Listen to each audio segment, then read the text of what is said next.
Hello everyone. We'll be start discussing with respect to the mutual authentication. It is a continuation of my previous video. In my previous video, we have discussed that with respect to the authentication part is concerned, and in that we have seen one-way authentication. In today, we are going to discuss with respect to the mutual authentication is concerned in these videos. Alright. In mutual authentication, there will be any three types. One is shared secret based authentication. A second one is asymmetric based authentication.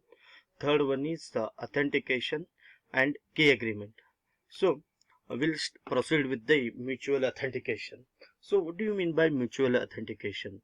In one-way authentication, what happens? Only client has to prove the his or her authentic identity to the server. But in mutual authentication, both communicating parties to provide their or prove their authentication to themselves or each other. Right? So in that part, shared secret based authentication. So normally secret key means what? We already know about the secret key. The same key is used for encryption as well as for the decryption is concerned. So how this shared secret based authentication works? So again, two communicating parties A and B. So A wanted to communicate with B. What A does in the A's first message, he is going to give the his identity along with one challenge to the B. Right? B what does? B makes use of secret key and solve that challenge and encrypt that challenge by making use of a secret key and send one more challenge to an A. Alright. Next, what A does? A is going to solve that challenge and send the same thing to the B. So here the thing is that A and B are the two communicating parties. They wanted to prove their identity with each other. A simply send his identity along with a challenge to B. B is going to solve the challenge, encrypt it by making use of secret key, and along with that he is going to send one more challenge to the A, and that is RB. RB is going to solve by A and A is going to encrypt that one by making use of the secret key and send it to the B. Right. So here A and B prove their authentication. But what is the problem with respect to the this protocol is concerned? So here what happens? One attack scenario may be take place. What is that? Right. Here C is pretending like A and C is going to communicate with B.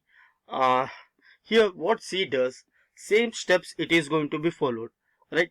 C sends the identity of A and one challenge to B. B receives that one, solve the challenge, encrypt it by making use of an secret key, and along with that it is going to send one more nonce or challenge to the C. Here C is behaving like A, right? Then what C does, once it get this one, it is going to send B is and whatever the challenge sent by, because here that challenge whatever the sent by B, it is not encrypted, it is in the plain text, it is sent to A. A will be thinking that that challenge and the that authentication or identity of B is sent by the B only, but actually it is sent by the C. What A does, A is going to solve the challenge. A is going to solve that challenge, whatever nonce given by the C in pretending as an a B.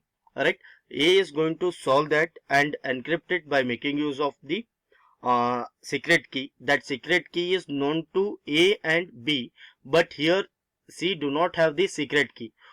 To get that encryption of EK, that is encryption key of RB, what it does, it send to A. A will be think that B is sending that challenge. He will solve that one, encrypt it and send it to the C. See what it does. C will be sending that encrypted challenge sent by the B to B. So here B and C, they prove their identity and they authenticate themselves. But actual thing is that C is here. C is pretending like B and C successfully pretended like an A. So what is the solution for this one? The solution for this protocol is concerned, it is very simple. What it does, along whenever B is sending in a challenge to A, right? So it both the challenge as well as that solution for the nonce, both should be encrypted. And what uh, happens in this corrected protocol is concerned, A is going to send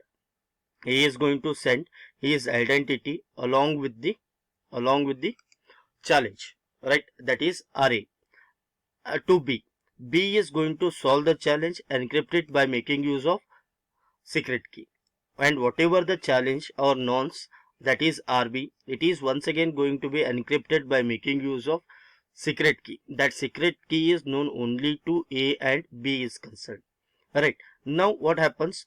B is going to receive the encrypted, he is going to decrypt it by making use of the secret key. He will come to know that the answer for the nonce, whatever sent by A to B, and B, whatever it is going to send, it is going to be decrypted, and once again it is solved, and after encrypting it is sent to the B. B is going to decrypt it. So here A and B proves their authentication. So in the second type of mutual authentication, that is an asymmetric based authentication. So here asymmetric means once again the question comes that what do you mean by the asymmetric is concerned? Asymmetric here, it means that one key is used for the encryption, another key is used for the decryption. We'll be having a pair of keys, right? So we'll be making use of that concept to prove the authentication. So how it asymmetric based key authentication works, or public key based authentication works? Here A and B, once again they are the same communicating parties. What it does, A is going to send his identity along with an nonce and certificate to B. B is going to verify the certificate of A and solve the nonce given by the A, and it is going to give one challenge or nonce to the B, and it also sends the B is certificate. And these A certificates are nothing but they are the identities of the communicating parties, and that certificate is issued by the certificate authorities, right? And A is going to get the B certificate, it is also verified, and challenge is going to be solved, and once again it is sent to the B. So here A and B proves their authentication. But what is the drawback or challenge with respect to that process is concerned?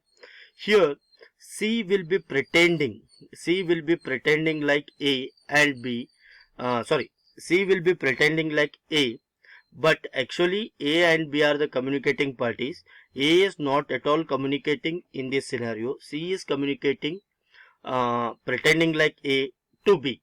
So what it does, A is going to send a message to C, because C is here in the intermediate between the A and B. Whatever the communication is happening through A and B, it is going to be viewed by the C. So it may attack may possible. Then what is the solution for this one? Solution or corrected protocol, this one is, it is very simple thing is that A is going to send his identity along with a challenge to B. What B does, B makes use of the public key of A, and he is going to decrypt the things, and challenges given by the A, that is RA, and its challenge, that is RB, both are going to be encrypted by making use of the public key of A and send it to the A. A makes use of his private key. A makes use of his private key to decrypt, and he verify the challenge given to A if it is correct, and and he is going to receive the challenge given by the B. He is going to solve that challenge. He makes use of the public key of B. He is going to encrypt the message and he is going to send back to the B. So here what happens, without knowing the public and private keys of communicating parties, it becomes very difficult for the eavesdroppers or the intruder uh, to make an attack between their communication is concerned. This is the second type of authentication in the mutual authentication party is concerned. So next one is authentication and key agreement. So here authentication and key agreement, they both are used on the timestamp is concerned.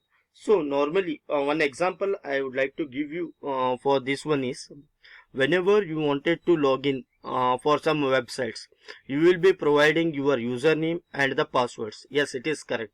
It proves your authentication. Here the thing is that from server side you are going to get one OTP. Normally we are saying that OTP means what? One time password. And if you enter that OTP, then only it is allowing you to log in.